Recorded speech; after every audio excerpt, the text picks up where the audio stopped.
this aileron still, I can flex this one.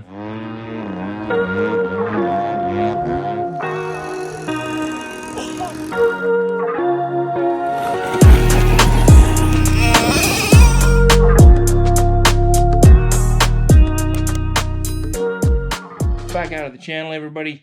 This is from the Ground Up RC. My name is Aaron. If you have not been here before, hit the like button, hit the subscribe button, and if you know anybody that's interested in the RC planes or trucks, share it with them as well. Today we're back out in the garage, but we will not be working on the pits. I've got some stuff going on here.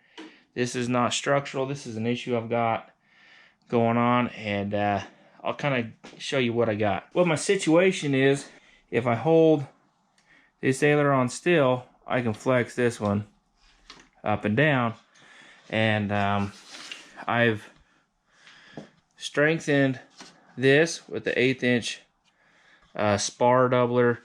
I checked that against the 3/8 by 1/2 inch spar that I used because I had some extra, and the plywood was stiffer. And on the bottom, because I didn't have 1/8 inch, I used 1/4 inch for extra strength there as well. Well, I still have the issue. I beefed up the hinges, still have the issue, so I'm not entirely sure where the flex is coming from, so I've decided I'm not fixing it by stiffening up the wing. Okay, so now that I've told you what my issue is, I've got 3 decisions to make, or 1 decision, 3 solutions. Drop a comment, tell me what you think you would like to see me do. My first one is move my push rod out here to the rear. That would fix the issue because they would be tied at the back. My other solution is, not all pits had top wing ailerons, so my thought is just glue it solid, forget it was there, don't worry about it.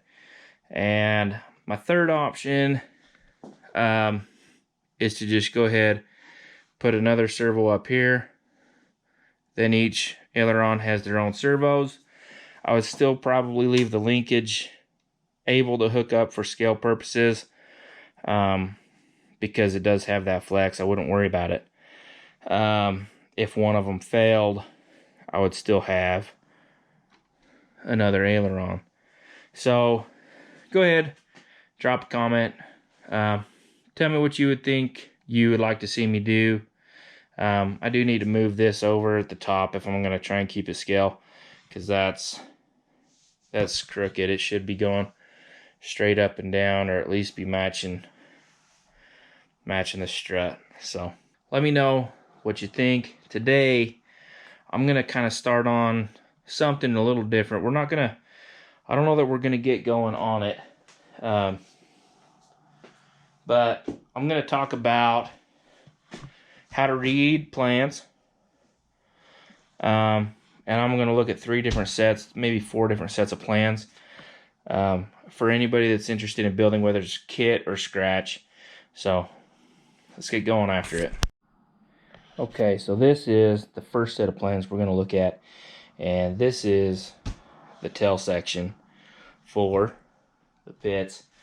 And it kind of gives you 2 different options here when you're looking at it. But if you see stuff like this, it's got those lines, that typically means that this is laminated up and glued up in a curve, and it'll hold that shape if you get your wood wet, Windex or hot water, bend it around a mold, and then glue it all together. Or you can bend it around the mold, clamp it, let it dry, pull it apart, and then try and glue it back together. Or you could do something kind of like this, where it kind of just gives you a build-up option. Excuse the wet, the door leaks on it when it opens if it's been raining. So anyway, that's kind of a rough idea there. And then you just kind of look for anything like that. This one's kind of hard, but that says 3/8 sheet. Talk about grain direction. Is if you see stuff like this, that grain needs to be traveling in the direction that those lines are going, and that's typically a structural thing. If you see stuff like this, where it's kind of like a rounded curve deal, that is showing end grain structure. Alright, so this is the next set of plans we're going to look at. This is a House of Balsa T6 Texan. It's got a 44-inch wingspan, and I believe Model Aviation News has a set of these plans. You can find them on Aerofred, I believe, and Outer Zone. I'll put a link in the comments. But this one just kind of gives you a rough general idea of the structure, and you kind of gotta use a little bit of an imagination. If you look up here, you see those lines kind of coming across. That indicates that the wood, again, is running with the grain going that direction.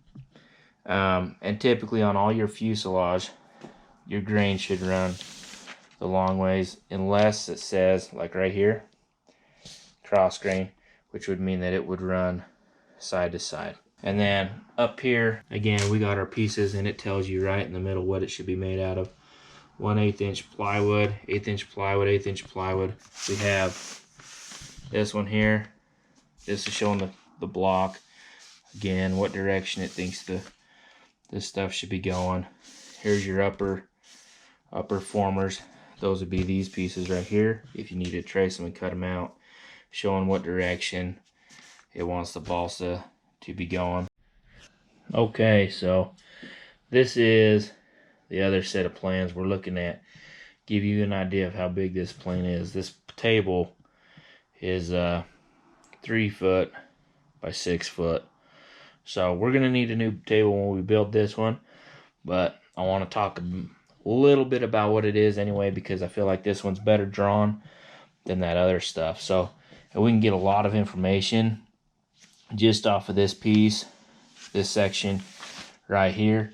But this is for Ziroli Mustang. So anyway, so what we're gonna do is we're gonna look at this section right here, and what we're looking at is, this isn't necessarily a parts template, but this is a cross section view of what kind of tells a story about what's going on here. So if you look on this half right here, it's showing a whole bunch of stringers that we can't see that are going to be running all the way down the side of this plane, and you can kind of see them illustrated in this picture right here. And then we come up here and we see this break, and what that is it's just kind of telling you a story of what's in front of right here, and that's these build-up blocks right here. If we come up here, you can see what we're talking about. See, this is F4, and then this is showing F2. So this section down here is right here, and then this is F4 right there. So it's almost like the camera, like if you took a picture of just that section right there, this is what you're going to see. So all this stuff coming along right here is this stuff right here. These are your mounting blocks for your cowl, as it shows right there. And then comes down, build up, double up, and stuff like that. So these cross lines like that is indicating that that is an end grain. And if you come and look up here at this is that same block. The lines are coming this way, and that's would be the same block as well, with the lines running that way.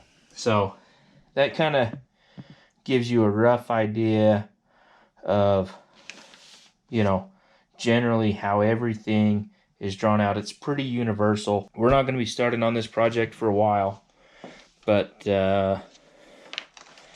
we will hopefully be starting on it within a year or so. And I'm not going to go to the trouble of cutting out all these parts. I'm going to order the short kit, and then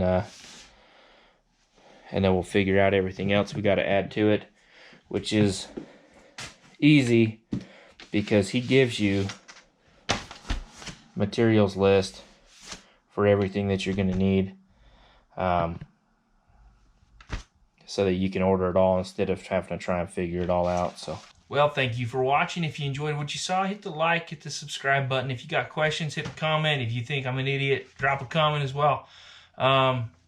Next week or in the next future, we're going to go over, if you're not going to buy the short kit or you come across the set of plans you want to build that don't offer a short kit, how to transfer your parts templates to your wood. And you know, and we're going to cover trying to figure out and calculate just how much wood you're probably going to need. So anyway, hope you enjoyed it. Hope this helped you out. And if you got anybody that's interested in building, go ahead and send them a link, and hopefully this inspires them to get started. So anyway, catch you next week.